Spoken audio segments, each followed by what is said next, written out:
मालदीव को अंदाजा नहीं था कि वो किससे भिड़ रहा है। 48 घंटों में आप ये हिसाब लगा लें 3 से 4 हजार टिकट्स जो हैं एयर टिकट्स वो कैंसिल हो चुकी है मालदीव्स की। 10,000 के करीब होटल बुकिंग कैंसिल हो चुकी हैं। बाकी दुनिया ने ये पावर देखी है कि कुछ घंटों में एक देश को घुटनों पे गिरा दिया भारत। सही बात है यार, और भारत के लोगों ने, भारत ने कोई पावर ही यूज नहीं की। चीन ने चूरन खिलाया तो मालदीव ने अकड़ दिखानी शुरू कर दी।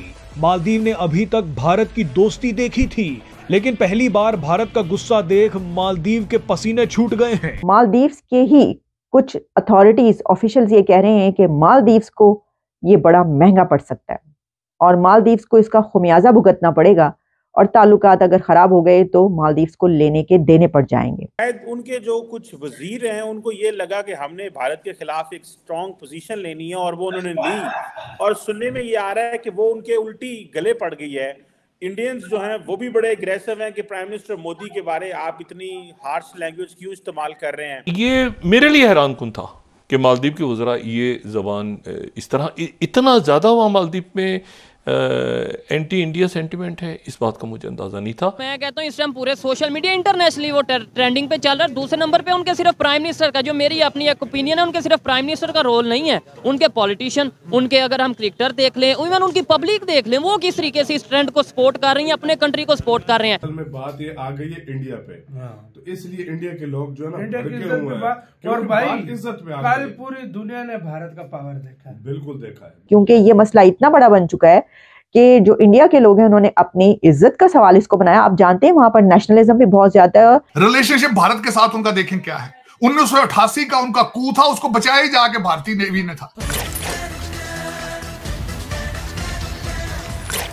नमस्कार, जय हिंद दोस्तों। प्रधानमंत्री नरेंद्र मोदी की लक्षद्वीप यात्रा के कुछ दिन बाद मालदीव के एक मंत्री के ट्वीट पर विवाद के बीच सोशल मीडिया पर कई भारतीयों ने दावा किया है कि उन्होंने द्वीप राष्ट्र में अपनी प्लान की हुई यात्रा रद्द कर दी है। मालदीव के एक मंत्री ने ट्वीट करते हुए भारत पर देश को निशाना बनाने का आरोप लगाया है और कहा है कि भारत को समुद्र तट पर्यटन में मालदीव के साथ प्रतिस्पर्धा करने में चुनौतियों का सामना करना पड़ता है। सोशल मीडिया पर कई लोगों ने अपनी रद्द की गई हवाई यात्रा और होटल बुकिंग के कथित स्क्रीनशॉट शेयर किए हैं। इसके अलावा बाइकॉट मालदीव भी भारत में टॉप ट्रेंड में से एक है। भारत और मालदीव के बीच राजनीतिक तनाव हाल के महीनों में बढ़ गया है, खासकर पिछले साल नवंबर में राष्ट्रपति मोहम्मद माइजू के पदभार संभालने के बाद सोशल मीडिया पर लोग मालदीव को जमकर विरोध कर रहे हैं। लोगों का कहना है कि पीएम मोदी की लक्षद्वीप विजिट से मालदीव के टूरिज्म को तगड़ा झटका जरूर लगने वाला है। तो चलिए दोस्तों, इसी पर पाकिस्तानियों के रिएक्शन देखते हैं। ये इंडिया का पावर है 1 घंटे के अंदर अंदर। अच्छा, ये 4-5 दिनों के अंदर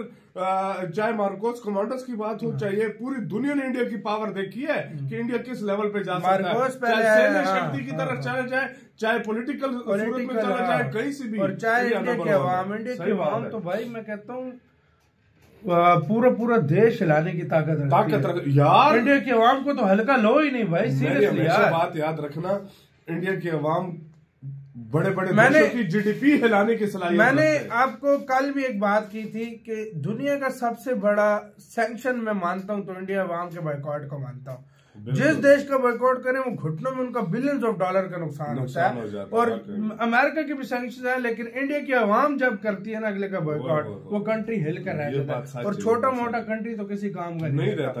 1988 में मालदीव में कू हो रहा था तो सर्वाइव सेव किया था भारतीय नेवी ने जाके, और उसके बाद वहां पे एक दफा पानी की शॉर्टेज हो गई थी, इन्होंने अपने जहाज भर भर के पानी के वहां भेजे।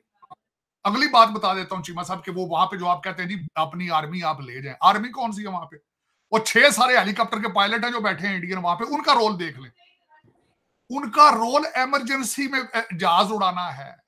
उनका क्योंकि इनके पास इंफ्रास्ट्रक्चर ही नहीं है कि कोई बंदा बीमार हो जाए तो उसको उठा के हॉस्पिटल ले जाए।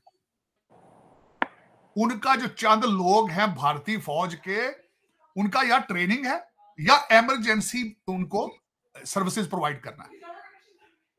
लेकिन देखें आप वो जो 3 लौंडे लपाड़े हैं, मरियम शैवना और मलीशा शरीफ है, एक भाइये का नाम है हसन जी खान है, कोई माजिद साहब है, पता नहीं क्या क्या है, क्या उन्होंने ये ड्रामा किया है।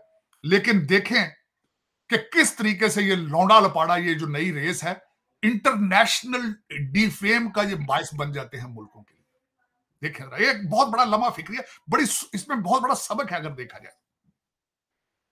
और तीसरा सबक ये है कि मोहम्मद मोईज साहब, प्रेसिडेंट साहब, आप चाइना का प्रोजेक्ट कर रहे हैं, वहां पे आप सारा कुछ ठीक है, बहुत अच्छा कर रहे हैं आप, लेकिन बच्चों के इंटरव्यू ले लेते इनको ये मिनिस्ट्रियां पकड़ाने से पहले, इनसे किसी कागज के ऊपर साइन करा लेते, इनको एक एक दिन का कोई एथिक्स का कोर्स करा देते कि तुमने नेशनल इस तरह शर्मिंदगी नहीं बनाई।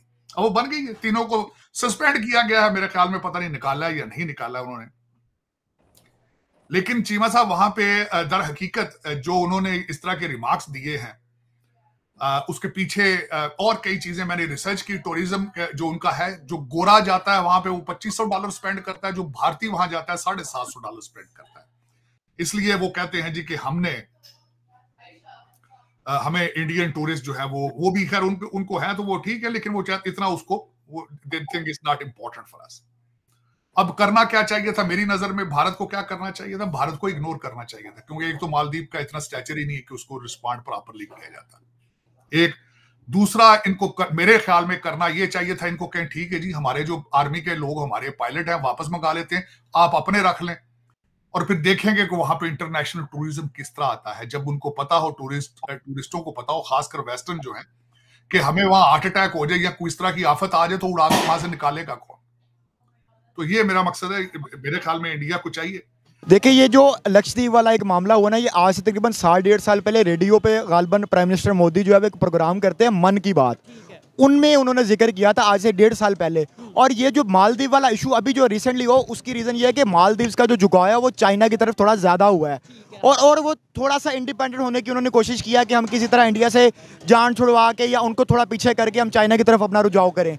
तो उस वजह से अब पिछले 48 घंटों में आप ये हिसाब लगा लें 3 से 4 हज़ार टिकट्स जो हैं, एयर टिकट्स, वो कैंसिल हो चुकी है मालदीव्स की। 10,000 के करीब होटल बुकिंग्स कैंसिल हो चुकी हैं। अब जाहिर है उनकी ये इकोनॉमी को बहुत ज़्यादा इफेक्ट करेगी, क्योंकि 50% उनकी इकोनॉमी इसके ऊपर डिपेंड कर रही है, इंडियंस के ऊपर। ये खबर सुनी है कि उन्होंने अपने उस मिनिस्टर को जो है वो डिसमिस कर दिया, उस मिनिस्टर को हटा दिया है। देखिए, आप पंगा ले नहीं सकते, आपकी 50% इकोनॉमी जो है वो डिपेंड कर रही है इस चीज के ऊपर कि इंडियंस आते हैं और आके जहाँ पे आप प्रमोट करते हैं, आपके इलाकों को प्रमोट करते हैं, आपको रेवेन्यू देते हैं, आपकी होटल इंडस्ट्री यूज होती है, आपकी बस इंडस्ट्री यूज होती है, आपकी सारी इंडस्ट्री यूज होती है। इरशाद भाई, आपने एक बात की कि मालदीव की जो गवर्नमेंट है चाइना की तरफ उसका झुकाव था, जिसकी वजह से ये इशू हुए। मैं ये कहता हूँ कि इंडिया ने अभी स्टेटमेंट दिया है, उन्होंने जो मेरी खबर के मुताबिक उन्होंने ये कहा कि भाई ये हर एक कंट्री की अपनी मर्जी है, वो जिसके साथ जैसे रिलेशन चाहे, जहाँ पे जाए वो जाए। तो यानी कि इंडिया ने कोई दबाव भी नहीं अपना डाला इस तरीके से कि नहीं हमारे साथ ही रिलेशन बेहतर करो।